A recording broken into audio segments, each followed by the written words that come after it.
노동조합 국가에서 이제 중요한 것은 이제 첫 번째 국가란 무엇인가인데요. 국가란 뭐 대부분 여기 계신 분들 아시겠지만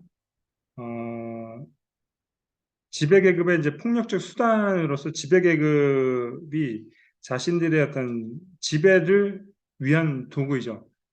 그래서 이제 어, 이제 자본주의 사회가 이제 발전하면서 더욱더 이제 그 자본가들과 노동자 계급의 그 적대적인 어떤 그 투쟁이 이제 격화되죠. 격화되면서 그 동시에 이제 그 투쟁들을 억압하기 위해서 이제 국가 권력도 더욱더 강력해집니다.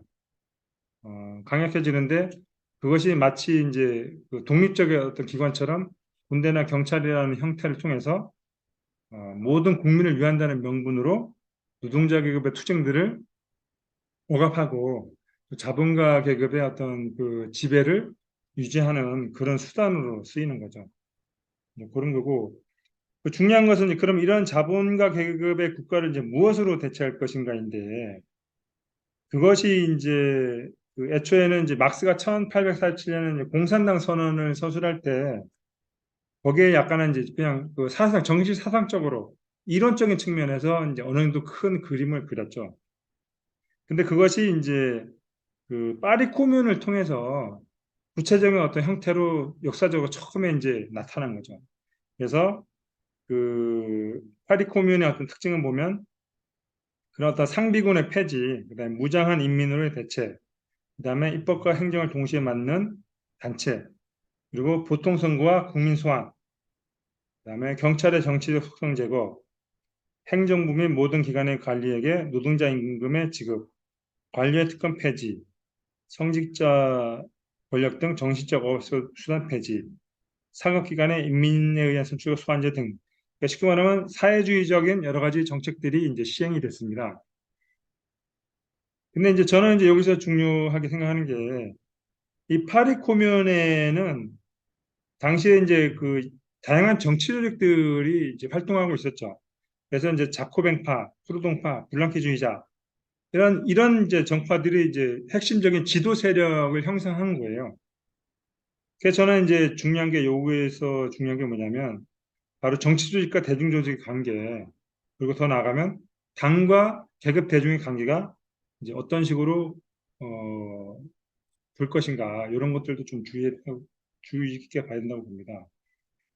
그리고 이제 그러한 것들이 그 1917년 러시아 혁명을 통해서 좀 더 이제 구체적으로 실현이 되고 막세 사상들이 이제 검증이 되는 거죠. 그래서 그 러시아 혁명을 이제 간단하게 보면 1905년 1월 피해 일요일 사건이 터지면서 그 이제 황제 숭배 사상이 이제 무너지고 그때 이제 처음으로 파업위원회 역할을 하는 최초의 이제 소비에트가 발생하게 됩니다. 근데 그때 소비에트는 그 맨셰비키와 무정부주의자들이 이제 중심이 되었던 거죠. 볼셰비키가 중심이 아니고 그 당시만 해도. 그 다음에 이제 1905년 10월 이제 10월 혁명에서 이제 10월에 두마가 개설되고 언론 출판 결세 자유 이런 등 이제 여러 가지 부르주아 민주주의가 이제 확대가 됩니다. 그리고 이제 제1차 세계대전이 있었고요. 그다음에 이제 1917년 2월 혁명에서 이제 그 노동자 병사 소비에트가 결성이 되고 두마 의회가 이제 만들어지면서 소비에트와 어떤 이중 권력 상태가 되게 되죠. 근데 그 당시만 해도 이제 소비에트는 이제 맨셰비키하고 이제 사회혁명당이 다수를 차지합니다. 그래서 이제 이중 권력 상태를 계속 유지하는 거죠. 그러면서 이제 3, 4월에 이제 노동자 병사 농민 소비에트도 결성이 됐는데 그 이제 소비에트의 결성을 잠깐 보면 그 페트로그라드 같은 경우는 이제 노동자 1000명당 1명의 이제 그 대표를 뽑고 병사 소비에트 같은 경우는 1중대당 1명씩 이제 자기네 대표를 뽑아서 이제 소비에트를 구성을 하는 거죠. 그런 식으로 돼 있었고 이제 그런 이중 권력 상태가 이제 지속이 되다가 그 17년 4월에 레닌이 이제 4월 태제를 발표합니다. 그래서 모든 권력을 소비에트로라는 이제 슬로건을 내걸면서 이중 권력 상태에서 머무른 것이 아니라 이제 사회주의 혁명으로 전진을 해야 된다. 그래서 모든 권력을 소비에트가 가져야 된다. 이제 그런 주장들을 하면서 계속 이제 활동을 하죠. 그것이 이제 처음에는 볼셰비키 내에서도 이제 지지를 받지 못하다가 이제 계속적인 이제 어떤 활동 속에서 이제 확대가 되고 그런 과정에서 이제 소비에트 내에서도 볼셰비키 지지자들이 점점 늘어나는 거죠. 처음에는 이제 맨셰비키나 이제 그쪽이 많았는데 그러다가 이제 1917년 10월에 이제 소비에트의 내에서 이제 볼셰비키 지지자들이 이제 다수를 차지하게 됩니다. 그래서 그 페트로그라드 이제 군사혁명위원회에서 이제 작전을 짜죠. 그래서 봉기를 통해서 이제 겨울궁전을 점령하려는 작전을 짜서 성공하게 됩니다. 그리고 곧바로 이제 그 이제 소비에트 그 회의에서 어, 권력을 선포하게 되죠. 이제 드디어 노동자 계급이 권력을 잡았다 이런 식으로. 그래서 이제 그때가 이제 10월 혁명, 그때부터 이제 사회주의 국가가 이제 시작되는 거죠. 그리고 나서 이제 17년 11월에도 재헌의회가 실시됩니다. 이제 그런 재헌의회를 완전히 처음부터 이제 부정한 게 아니고 일단 그 대중들은 어떤 의회에 대한 이제 환상들을 갖고 있었던 거죠. 그 실시했는데 그 당시 다수를 차지했던 농민과 그 농민의 지지를 받고 있었던 이제 사회혁명당이 40%라는 이제 다수를 차지하게 되고 볼셰비키는 이제 뭐 주요 도시나 대공장 중심으로 해서 이제 한 24%밖에 지지를 못 얻습니다. 네, 그런 상황에서 이제 그 1918년 1월에 이제 그 소비에트가 피착지 근로인민의 권리선언이라는 것을 이제 통과시키라고 이제 재헌에다가 요청을 하죠. 근데 그 당시에 사회혁명당이 다수를 이뤘던 재헌의회에서는 그것을 거부하게 됩니다. 그러면서 이제 소비에트가 그냥 재헌의회를 해산시켜 버리는 거죠. 그리고 이제 소비에트 권력을 선포하게 됩니다. 소비에트 국가를 이제 그 만들어가게 됩니다. 근데 여기서 이제 중요한 것은 그러니까 새로운 국가 기구로서 이제 소비에트에 대해서 좀 집중을 하고 싶은데 그 소비에트의 이제 주요 특징은 뭐냐면 노동자, 농민, 병사의 대표로 이제 구성이 되고 그것은 가장 대중적이고 민주적인 절차에 의해서 이제 선출된다는 거죠. 그들의 대표가. 그런 거고, 그 다음에 또 하나 중요한 것은 이제 그 무장을 했다는 거죠. 그래서 이제 기존에 이제 자본가 계급의 어떤 그 지배 계급을 위한 도구였던 군대나 경찰 같은 무장 조직이 있는데 그런 게 맞서기 위해서 자체적인 자발적인 무장을 하게 되고 그런 무장 조직을 이제 붉은군대 같은 걸 만들죠. 그래서 이제 하게 됐다는 것이고 그다음에 그 파리 꼬면처럼 그 입법과 행정을 결합시킨 조직이었다. 그리고 또 중요한 게 이 선거구를 그 기존의 의회는 지금도 우리 의회도 그렇지만 다 지역 중심이잖아요.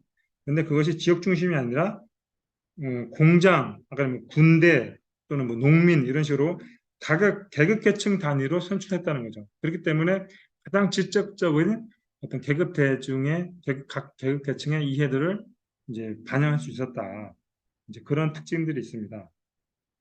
어, 그리고 이제 소비에트의 이제 발전 과정에 대해서 이제 저는 이제 좀 그 잘 봐야 된다고 생각하는데 소비에트는 이제 대중 투쟁 속에서 대중의 민주적 절차에서 만들어지기 때문에요. 처음부터 혁명적 사회주의자나 혁명적 의식을 가진 사람들이 선출되기는 힘들겠죠, 당연히. 왜냐하면 다수 대중은 자본주의 의식에 이제 어떤 물들이 있기 때문에. 그래서 당연히 그들이 뽑은 사람은 처음에는 그냥 어떤 조합주의자 또는 뭐 부르주아 민주주의자 또는 뭐 이런 식으로 되게 이제 다양하겠죠. 그렇지만 혁명적인 어떤 그런 쉽게 말하면 우리가 말하는 혁명적 사회주의자는 아니고 이제 그런데 그 투쟁이 점점점 발전하면서 이제 더 이상 이제 부르주아 민주주의가 아닌 혁명의 전진으로 나갈 필요성이 있다. 그리고 우리가 이제 권력을 잡을 수 있는 힘이 있다. 이런 거를 이제 점점점 깨닫게 되면서 그것을 주장한 어떤 볼셰비키의 지지자들이 확산되는 거죠. 이중 권력 상태에서 뭐 우리가 굳이 이중 권력 상태를 할 필요가 있어? 우리가 저런 부르주아 민주주의 자본가들한테 어, 권력을 줄 필요가 있나? 우리가 힘이 있는데 그냥 우리가 가지면 되지 않겠어? 이런 이제 의식들이 확산이 되는 거죠. 그러면서 이제 볼셰비키주의자들, 다시 말하면 혁명적 사회주의 사상들이 확산되는 것이다. 그리고 그것이 다수 대중의 지지를 받을 때 그때가 바로 진정한 어떤 그 권력을 쟁취하는, 권력을 획득하는 노동자 국가를 실현하는 그 시기라고 보고요. 그것이 바로 러시아 같은 경우는 10월 혁명이었다라고 이제 생각됩니다. 근데 이제 그러면 이런 노동자 국가는 또 하나의 국가냐, 또 하나의 그러면 지배계급의 뭐 수단이냐, 노동자가 이제 지배계급이 되는 거죠, 어떻게 보면. 이제 그런 거에 대한 비판들이 많았죠. 그 당시에도. 특히 이제 무정부주의자들이 어? 또 다른 권위 권력, 권위기구이다. 이제 또 비판이 많았는데, 그거에 대해서도 이제 그 레닌도 많은 어떤 저기 투쟁을 했습니다. 그래서 이제 거기 나온 게 뭐냐면, 자본주의 사회에서 공산주의로의 이행은 정치적 이행기 없이는 불가능하며 이 시기에 있어서 국가는 단지 프롤레타리아트의 혁명적 독재일 수밖에 없다는 것이다. 그러니까 기존의 어떤 지배계급을 무너뜨리고 새로운 어떤 공산주의 사회로 나아가는 데 있어서 그 엄청난 투쟁이 필요한 거잖아요. 그때 그런 어떤 대중들을 이끌기 위해서는 강력한 힘이 필요하다는 거죠. 그래서 이제 엥겔스를 인용하면서 뭐라고 했냐면 엥겔스가 이제 엥겔스의 말을 인용한 건 뭐냐면 혁명이란 존재하는 것 가운데 가장 권위적인 것이다. 혁명이란 일부의 주민이 소총과 총금, 대포 등의 대단히 권위적인 수단을 가지고 다른 대부분의 주민에게 자신들의 의지를 강요한 행위다. 그러니까 혁명이라는 것 자체가 어떤 혁명 권력이 역사적으로 보면 그렇잖아요. 어떤 무력까지 동원해서 나머지 대중들한테 자신들의 어떤 그 의지를 강요하는 거죠. 그 강요하는 행위가 바로 이제 독재라고 이제 표현을 되는 거죠. 그래서 이제 프롤레타리아트에게는 국가가 필요하다. 그러나 그런 음, 이제 그 어떤 기회주의자들은 이제 요거를 너무 절대시해서 그 그것도 이제 또 하나의 국가 아니냐 뭐 이런 어떤 또는 국가의 필요성을 이제 얘기하는데 그러나 이제 이들은 첫째 마르크스에 따르면 프롤레타리아트는 오직 사멸하는 국가 즉 곧바로 사멸하기 시작하며 또한 반드시 사멸할 수밖에 없는 상태의 국가만을 필요로 하고 둘째 노동자 대중은 국가 즉 지배계급으로 조직된 프롤레타리아트를 필요로 한다는 점을 덧붙이는 것을 잊고 있다. 이 레닌의 국가혁명에 나온 내용인데 뭐냐면 그것은 국가지만 곧바로 사멸하는 국가라는 거죠. 그리고 어, 그 지배계급 혁명을 성공하기 위해서는 지배계급으로 조직된 프롤레타리아트가 반드시 필요하다. 그것이 국가라는 형태로 이제 그런 걸 얘기합니다. 그러니까 뭐냐면 이제 러시아 혁명 같은 경우도 보면 처음에는 어떤 지역에서의 뭐 파업 그다음 그런 파업위원회를 이끄는 소비에트 이런 것들이 만들어서 이제 투쟁들이 이제 격화되겠죠. 뭐 이게 사그라다케까지 많은 과정이 있을 텐데 그러니까 17일 혁명, 2월 혁명 전후로 해서 엄청난 전국적인 이제 대중 투쟁이 이제 벌어지면서 점점점 이제 어떤 그 군대나 경찰하고 부딪히게 되고 거기에 부딪히다 보니까 당연히 스스로 이제 무장의 필요성을 느끼는 거죠. 그러면서 무장을 하고 어, 이제 새로운 어떤 새로운 이제 지배계급으로 이제 나아가기 위한 어떤 그런 이제 여러 가지 것들을 갖추게 되는 거죠. 예? 사상적으로는 이제 볼셰비키를 중심으로 어떤 사상적인 혁명적 사상과 그다음에 그 무장 붉은군대를 창설하고 이런 식으로 또 무장력을 획득 이제 갖추는 이제 그런 것들을 하는데 그것이 이제 그 정점에 달았을 때 러시아 같은 경우는 기존의 의회를 해산하고 소비에트 권력을 선포한 거고 뭐 최근에 뭐 칠레 같은 경우나 그런 경우는 어쨌거나 재헌의회를 구성할 수도 있고 그런 형태로 해서 어쨌거나 새로운 노동자 국가의 어떤 헌법들을 마련하고 전반적인 질서를 새로 이제 다 짜는 거죠. 이제 그런 과정들이 반드시 필요하다는 것이고 이제 그런 조치들을 통해서 이제 노동자 국가가 하는 것은 예를 들면 뭐 지금 우리 기준으로 보면 이제 주요 기업의 국유화 지금 뭐 민주노총에서 이제 많이 얘기하는 뭐 노조법 개정, 그다음에 뭐 중대재해처벌법 이제 개정 강화, 그다음에 뭐 고용이나 실업 대책, 뭐 여기 이제 그 평학도 계시지만 학교 학내 민주주의나 이제 무상교육 확대, 그다음에 뭐 여성 보호, 남녀 평등 이런 다양한 이제 뭐 소수자를 위한 어떤 법 제도들, 그다음 최근에 이슈가 되고 있는 환경 문제, 그리고 환경 파괴를 막기 위한 다양한 입법이나 정책들, 뭐 장애인 보호 이런 것들 여러 가지 수많은 정책들이 이제 시행이 되겠죠. 근데 그런 정책들이 뭐냐면 기존의 지배계급을 억누르면서 노동자 민중의 다수를 위한 정책들을 이제 피게 되는 거죠. 그러한 이제 과정이 결국 이제 사회주의로 나가는 과정이다라고 이제 필요 얘기하는데 그 이제 국가혁명에도 이제 아주 잘 돼 있어요. 그 뭐냐면 그런데 지금까지는 어, 그 자본가는 소수다 보니까 소수가 이제 다수의 민중을 그 억누르고 착취하려다 보니까 아주 강력한 경찰이나 국가가 필요한 거죠. 근데 노동자 국가에서는 벌써 이제 다수를 위한 정책을 펴고 다수의 지지를 받기 때문에 소수의 어떤 자본가 계급들만 이제 억누르면 되잖아요. 그렇기 때문에 그런 이제 그 무장이나 국가기구가 훨씬 약해질 것이다. 그리고 아주 조금만 힘만 있어도 그 소수의 어떤 자본가 계급들은 충분히 이제 억누를 수 있을 것이다. 이제 그런 그 얘기들이 쭉 나옵니다. 그리고 이제 그것이 점점점 이제 발전해 나갈수록 어떤 이제 사회 발전을 생산력 발전과 사회 발전들을 이루고 또 그 뭐 다양한 계급계층들이 이제 균등하게 발전할 수 있는 그런 토대를 계속 만들어 나가겠죠. 그러면서 그런 소비에트의 어떤 정치적 군사적 성격은 점점점 힘이 사그라들겠죠. 왜냐하면 의미가 없어지니까. 그래서 소멸된다고 하는 거죠. 그 과정이 바로 이제 국가의 소멸 과정이다.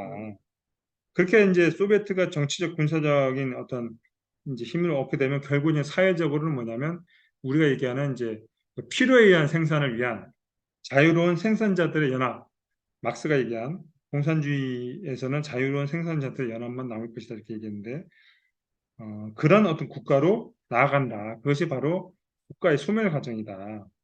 이제 그런 얘기를 하는 것이고요.